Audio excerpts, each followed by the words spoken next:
This guy is playing hell of good football.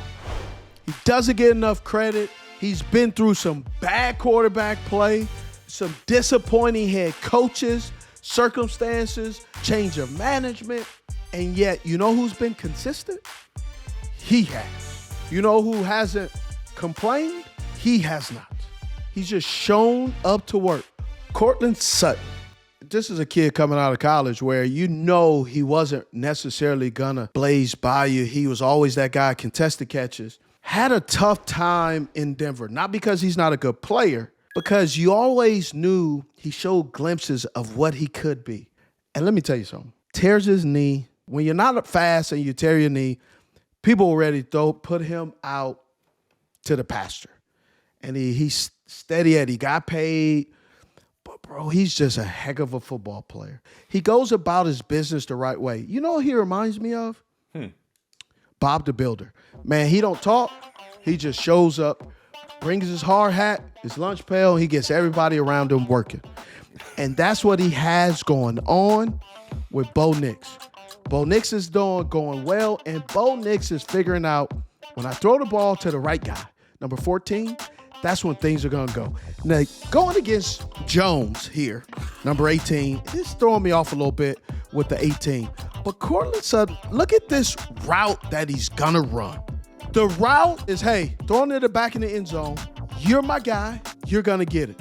Jones don't have a chance. Steve, how early is Bo's seeing this early, right? That's man on that side. That's man coverage. And he knows right away. Bo already knows. This is where I'm going. Bo know. Bo know.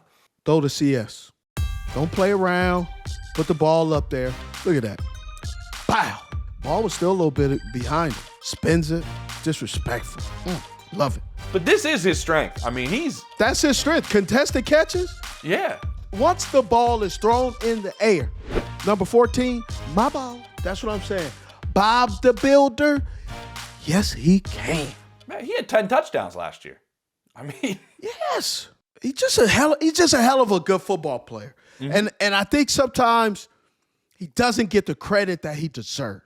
Listen, he's got 5 straight games now of at least 6 catches and 70 yards. 5? The last several weeks, he's one of the best receivers in football, and I don't think anybody's paying attention. No, they're not. And his Utah Ute, that rookie running mate's been emerging next to him a little bit in Devon Vele. You talking about the guy that they didn't draft? Devon Vele. No, I'm talking about they didn't use a 4th round draft pick to get him. He's a 7th round because draft pick. My point is when we went back, I go back through my archives and people were telling me that I'm a hater. I don't know what I'm talking about. That guy, Troy Franklin, will not last in the 4th round. Remember when we did our show? I do remember that I said, show. hey, he will be a 4th round. People were offended. They called me all kind of slander. It was terrible. I was catching strays. We were.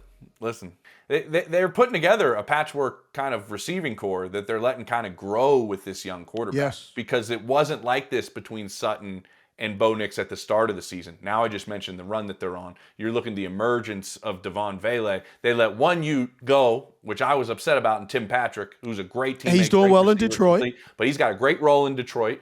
And I see now what Sean Payton was looking at going, I need to get this Vele kid on the field. I saw him during training camp. He had one of the best camps of anybody in Denver. So we got to get the youngster on the field. Makes sense. A lot of people were upset, but looks like the right call because Vele's that running mate right now to Courtland Sutton, who Sutton has been very, very good. Hey, route of the week, whether you like it or not, that's who we going with.